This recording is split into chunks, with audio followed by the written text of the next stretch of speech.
Yeah, I would agree with that. And marriage equality, law of the land, but some states, local governments still not complying. Apparently, back with Sam, Ariva, Mike. Sam, what is going on the state level? Okay, so in several states, the governors and the attorney generals of that state, they object the ruling, but they are complying. So for example, Alabama and Louisiana, they'll comply, but only after a 25-day waiting period. So legal objections can be filed. Arkansas will comply, but they're complying grudgingly.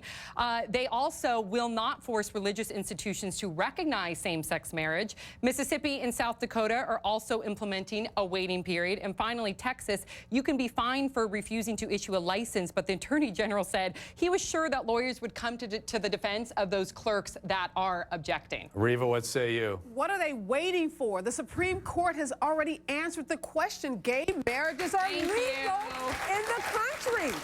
I don't know what these attorney generals are doing. You know, states don't get to deny people their equal rights under the U.S. Constitution. Just doesn't happen. So I say those states' attorneys are way out of bounds, and those clerks need to issue marriage licenses consistent with that ruling. Are there consequences of states resisting this? Absolutely. Those states should be fined, and those employees should be terminated if they don't follow the law. Who collects the money if they get fined? Like, if a state gets fined, IRS? Does it go to the IRS? No, the IRS isn't going to get the money. Those employees should be fired. Are they going to say to someone, look, did you commit adultery? And if you did, I don't want to issue you a marriage license. Yeah. So how is it they get so sanctimonious about gay people, but not the other sins in the Bible? Adultery, fornication, children out of wedlock. Yeah. Are they issuing marriage licenses to those individuals? Pat Robertson weighed in on the gay marriage issue back in April. Okay. We have this from YouTube. Take a look. Can't wait.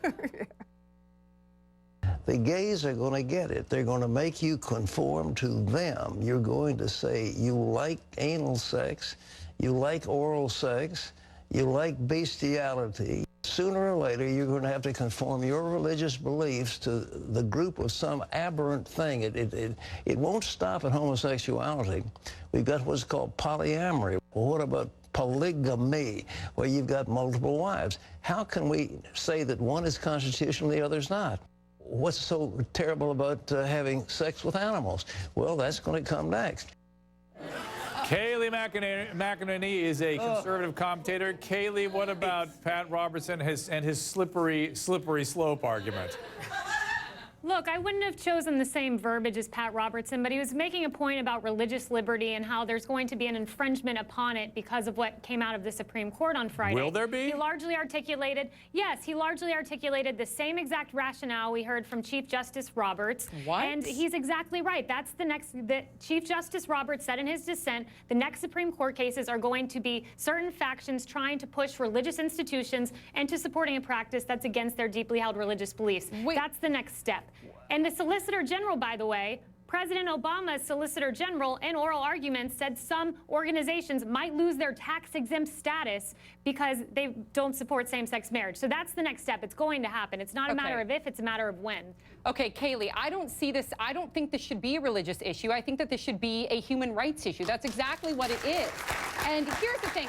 You and I can disagree on this. Where I have an issue is when people then go and advocate, like we just saw in that video, they go and advocate and try to take away someone's right. You and I have the right to marry whoever we want. Why can't a gay, lesbian, transgender, bi person marry who they want?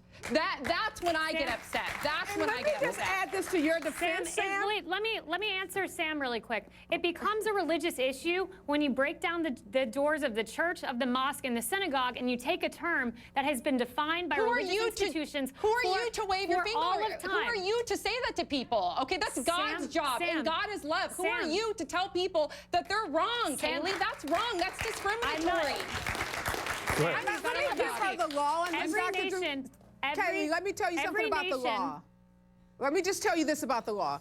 This is about civil rights. We're not saying to people who have these religious beliefs that you should stop believing what you believe in terms of who marriage is between, but civilly. Do you know it was in 1967 in this country? It was not until then that I couldn't marry you.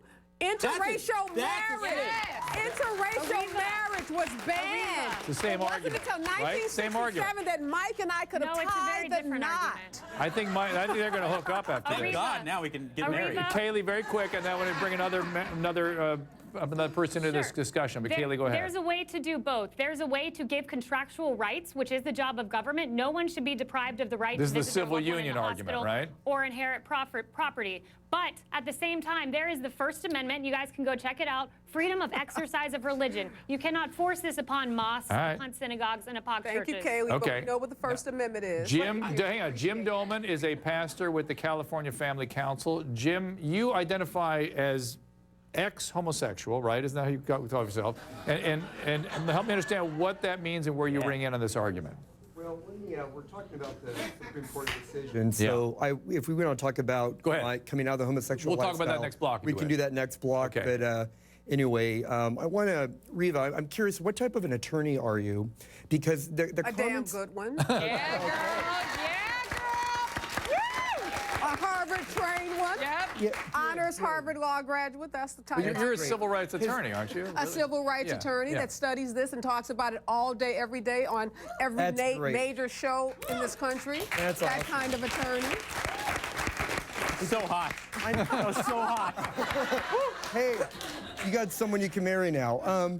You mentioned the Supreme Court and what other states are doing for Texas, for example, and you're all up in arms about it. I don't understand that because legally it doesn't take effect until that waiting period is over.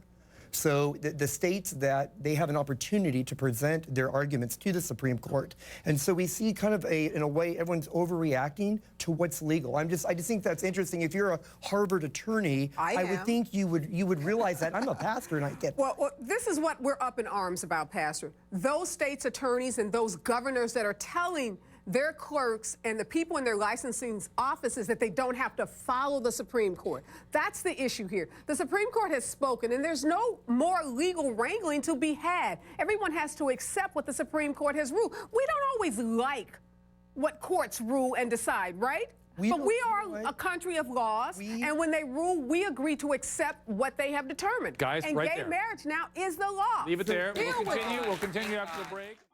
People in mental health are struggling with. They're not trying to force somebody into a specific gender box. They're trying to help people flourish. Mike Huckabee, former pastor now running for president, said this on WND.com.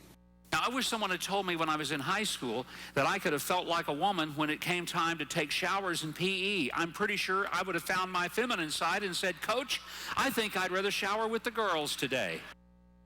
Closely held religious beliefs are being cited by some opponents of the Supreme Court's marriage equality decision. I'm looking for a middle ground that helps people be flourishing. Back with Sam, Ariva, and Mike. Sean Pierre Regis is an HLN contributor. Sean Pierre, your reaction to all this? You know, I mean, Pat Robertson, et cetera, I think they just need to take a nap and really, like, get with it. You know, the pastor here, he has a Bible in his hand, but for me, it's like, you don't stand, for me, it's like you don't stand for the word of God if you don't love thy neighbor. And unfortunately, by not standing behind people, especially, Pastor, when you've lived that life. Sure. To be in somebody's shoes and to know how hard it is. I understand that you were fired from a job for being gay, and yet you stand against the lifestyle that you live, that you know how hard it is, and yet you continue to set up barriers as a man of God against other people. It doesn't make sense to me. You know what? My heart, I hear what you're saying, but my heart is to speak truth in grace and in love. And we've seen some videos of people that don't do that very well. But yes, that is my background, but I really want to focus on the importance of the decision that the Supreme Court made. And I know this topic is very controversial, but if you look at it, 5 lawyers overthrew 31 states that people elected. And if we're in a democracy, I'm okay if we disagree. And in this environment, you can kind of tell how many support homosexual marriage, but on the Pastor, side, I don't think we should make that argument because, hang on, let's switch from the government to God's word. Those are two different things. For marriages between a man and a woman. Okay, but the government is designed so the majority can't decide what the majority can't decide. In other words, there's certain things that majority is not in a privilege to they can't reinstitute slavery if they want Right. to. They can't reinstitute the Constitution. It says we the people. No, I understand, Where but do they. you get we the people to? There's a minority that determines how the United States is going to live their lives. That's why we have the Supreme Court, to make decisions that the democracy That's the can't. legislature's job. That's to the make Congress. the laws. It's up They to make the laws, correct? make the laws, but there's Judges certain do things not make laws. they don't make laws. Thank you. They don't make Congress laws. does. So why are we? Yeah, still, but, as you know, the United church doesn't States, make laws either. Responding. So you wanted, I mean, they don't. and you wanted to make a I want to get hang a second. You're absolutely right. God's word makes the laws. The church that they follow. But sir, hey, Hold on, Mike. Still, hold on, Mike. Stop. All right. Kayleigh, I want to get you in here. Kayleigh, your opinion on this? Yeah, you know, the interaction I just saw between the pastor and the young man next to him, to me, is really illustrative. You know, I want to point out, first of all, there are 2 Harvard Law panelists here. I'm another one.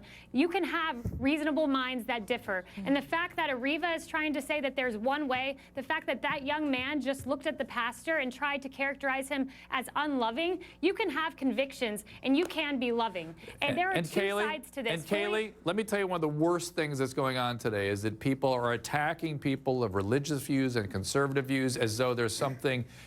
Yeah, but Hang on. It's just, well, look, this is a democracy. This is a place where people have differing opinions. Let's be respectful of one another and be thankful that decisions are made in a way that the majority seems to be in agreement with today. But let's not be. I heard a priest or a pastor got spit in his face today. This is not okay, everybody. It's not okay for us to behave like some kind of unruly mob.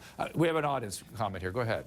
Yeah, I'd like to point out that though you're talking about us being a democracy, we are a constitutional democracy, like our flawless attorney has been pointing out, in that our democracy is supposed to act within the guidelines of the Constitution so that we don't go against the born rights of our citizens. And this is solely a constitutional issue. You have your First Amendment right to be speaking here today. You have your First Amendment right to have your religious views.